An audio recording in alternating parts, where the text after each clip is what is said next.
ನೋಡಿ, ರಾಜ್ಯದ ನೂತನ ಮುಖ್ಯಮಂತ್ರಿಯಾಗಿ ಡಿ.ಕೆ. ಶಿವಕುಮಾರ್ ಅವರು ಬುಧವಾರ ಸಾಯಂಕಾಲ 4:05ಕ್ಕೆ ಪ್ರಮಾಣ ವಚನವನ್ನ ಸ್ವೀಕಾರ ಮಾಡ್ತಾ ಇದ್ದಾರೆ.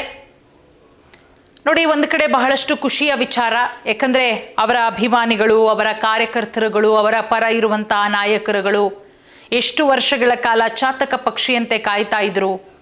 2023 ಎಲೆಕ್ಷನ್ನಲ್ಲಿ ಭರ್ಜರಿ ಗೆಲುವು ಕಂಡಂತಹ ಟೈಮಲ್ಲೇ ಡಿ.ಕೆ. ಶಿವಕುಮಾರ್ ಅವರು ಆಗಬೇಕಿತ್ತು ಅನ್ನೋ ಮಾತುಗಳು ಕೂಡ ಕೇಳಿಬರ್ತಾ ಇತ್ತು. ಬಟ್ ಪರವಾಗಿಲ್ಲ, ಕಾದ್ರೂ ಕೂಡ ಅವರು ಮುಖ್ಯಮಂತ್ರಿ ಆಗ್ತಾ ಇದ್ದಾರಲ್ಲ ಅಂತ ಹೇಳಿ ಅವರ ಕೋಟ್ಯಾಂತರ ಅಭಿಮಾನಿಗಳು ಬಹಳ ಖುಷಿಯಲ್ಲಿದ್ದಾರೆ. ಇದೆಲ್ಲದರ ನಡುವೆ ದೇಶದ ಅತಿ ಶ್ರೀಮಂತ ಮುಖ್ಯಮಂತ್ರಿಗಳ ರೇಸಲ್ಲಿ ನಂಬರ್ 1 ಸ್ಥಾನ ಡಿ.ಕೆ. ಶಿವಕುಮಾರ್ ಅವರಿಗೆ. ಸಾಕಷ್ಟು ಜನ ಇದ್ದಾರೆ ಮುಖ್ಯಮಂತ್ರಿಗಳು, ಅದರಲ್ಲಿ ಏನೂ ಇಲ್ಲದಲೇನೆ ಮುಖ್ಯಮಂತ್ರಿ ಆಗಿರೋರು ಕೂಡ ಇದ್ದಾರೆ.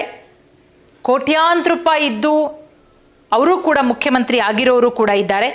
ಈಗ ದೇಶದ ಶ್ರೀಮಂತ ಮುಖ್ಯಮಂತ್ರಿ ಡಿ.ಕೆ. ಶಿವಕುಮಾರ್ ಅವರು ಅನ್ನುವ ಹೆಗ್ಗಳಿಕೆ. ಹಾಗಾದರೆ ಡಿ.ಕೆ.ಶಿ ಬಳಿ ಎಷ್ಟು ಕೋಟಿ ರೂಪಾಯಿ ಆಸ್ತಿ ಇದೆ?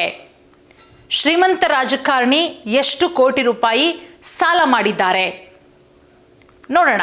ನೋಡಿ, ಕರ್ನಾಟಕದ ಪ್ರಭಾವಿ ರಾಜಕಾರಣಿ ಡಿ.ಕೆ. ಶಿವಕುಮಾರ್ ಭಾರತದಲ್ಲಿ ಅತ್ಯಂತ ಶ್ರೀಮಂತ ರಾಜಕಾರಣಿಗಳಲ್ಲಿ ಡಿ.ಕೆ. ಶಿವಕುಮಾರ್ ಅವರು ಒಬ್ಬರು.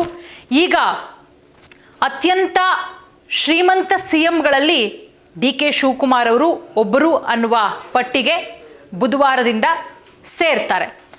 ನೋಡಿ, ಕರ್ನಾಟಕ ವಿಧಾನಸಭಾ ಚುನಾವಣೆಯ ಸಂದರ್ಭದಲ್ಲಿ ಒಂದು ಅಫಿಡವಿಟ್ ಅನ್ನು ಸಲ್ಲಿಸಲಾಗುತ್ತೆ. ಪ್ರತಿಯೊಬ್ಬರು ಕೂಡ ಚುನಾವಣೆಯ ಸಂದರ್ಭದಲ್ಲಿ ಅಫಿಡವಿಟ್ನನ್ನು ಸಲ್ಲಿಕೆ ಮಾಡಬೇಕು. ಎಷ್ಟು ಕೋಟಿ ರೂಪಾಯಿ ಆಸ್ತಿ ಇದೆ, ಎಷ್ಟು ಸಾಲ ಇದೆ, ಚರಾಸ್ತಿ ಎಷ್ಟು, ಚಿರಾಸ್ತಿಗಳೆಷ್ಟು, ಸ್ಥಿರಾಸ್ತಿ ಎಷ್ಟು, ಅದರ ಜೊತೆಗೆ ಎಷ್ಟು ಗ್ರಾಮ್ ಗೋಲ್ಡ್ ಇದೆ, ಬೆಳ್ಳಿ ಎಷ್ಟಿದೆ, ಇದೆಲ್ಲವನ್ನ ಕೂಡ ಕೊಡಬೇಕು. ಅದರ ಮಾಹಿತಿಯ ಪ್ರಕಾರ ಡಿ.ಕೆ. ಶಿವಕುಮಾರ್ ಅವರು, ಅವರ ಮನೆಯವರು ಬರೋಬ್ಬರಿ 1,413.78 ಕೋಟಿ ರೂಪಾಯಿ ಮೌಲ್ಯದ ಆಸ್ತಿ ಇದೆ ಅನ್ನೋದನ್ನು ಸಲ್ಲಿಸಿರೋದು. ಇದು ಸಲ್ಲಿಸಿರೋದು 2018ರಲ್ಲಿ. ನೋಡಿ, 2018ರಲ್ಲಿ 840 ಕೋಟಿ ರೂಪಾಯಿಗಿಂತಲೂ ತೀವ್ರ ಏರಿಕೆಯಾಗಿರೋದು. ಕರ್ನಾಟಕದ ಮುಖ್ಯಮಂತ್ರಿ ಎಂದೇ ಬಿಂಬಿತರಾಗಿರುವ ಡಿ.ಕೆ. ಶಿವಕುಮಾರ್ ಅವರು ಬುಧವಾರ ಪ್ರಮಾಣ ವಚನ ಸ್ವೀಕಾರ ಮಾಡ್ತಾರೆ.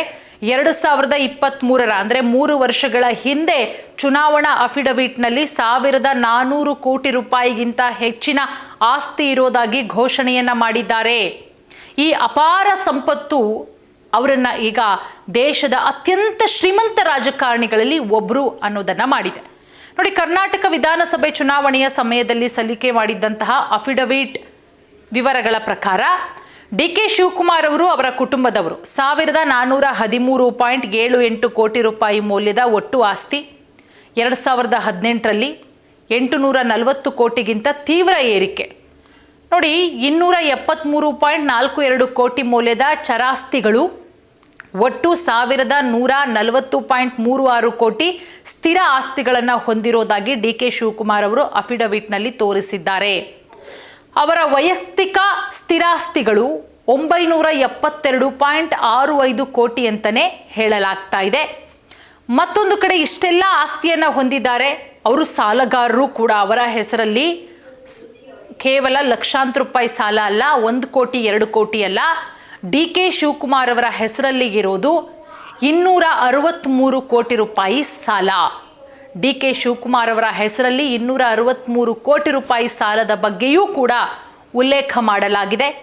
ಈ ವಿಚಾರವನ್ನ ಕನಕಪುರ ಬಂಡೆ ಅಂತಲೇ ಖ್ಯಾತಿ ಗಳಿಸಿರುವಂತಹ ಡಿ.ಕೆ.ಶಿ ಟೊಯೋಟಾ ಕ್ವಾಲಿಸ್ ಎಂಬ ಒಂದು ನೋಂದಾಯಿತ ವಾಹನವನ್ನು ಹೊಂದಿದ್ದಾರೆ. ಜೊತೆಗೆ ಚಿನ್ನ, ಬೆಳ್ಳಿ ಇದನ್ನು ಕೂಡ ಅಫಿಡವಿಟ್ನಲ್ಲಿ ಘೋಷಣೆ ಮಾಡಿದ್ದಾರೆ. 2023ರ ಕರ್ನಾಟಕ ಚುನಾವಣೆಗೆ ನಾಮಪತ್ರ ಸಲ್ಲಿಕೆ ಮಾಡುವ ಸಮಯದಲ್ಲಿ ಅವರ ವಿರುದ್ಧ 19 ಕ್ರಿಮಿನಲ್ ಪ್ರಕರಣಗಳು ಹಾಗೆ ಬಾಕಿ ಉಳಿದಿದೆ ಅನ್ನೋದನ್ನು ಕೂಡ ಅಫಿಡವಿಟ್ನಲ್ಲಿ ಉಲ್ಲೇಖ ಮಾಡಲಾಗಿದೆ.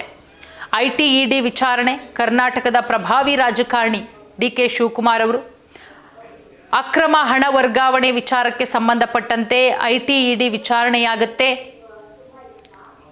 ಆ ಒಂದು ಸಮಯದಲ್ಲಿ 2013 ಮತ್ತು 2018ರ ನಡುವೆ ಡಿ.ಕೆ. ಶಿವಕುಮಾರ್ ಅವರ ಆದಾಯದ ಮೂಲಗಳಿಗಿಂತ ಹೆಚ್ಚಿನ ಆಸ್ತಿಯನ್ನು ಹೊಂದಿದ್ದಾರೆ ಅನ್ನುವ ಆರೋಪದ ಮೇಲೆ CBI ಕೂಡ ತನಿಖೆಯಾಗುತ್ತೆ.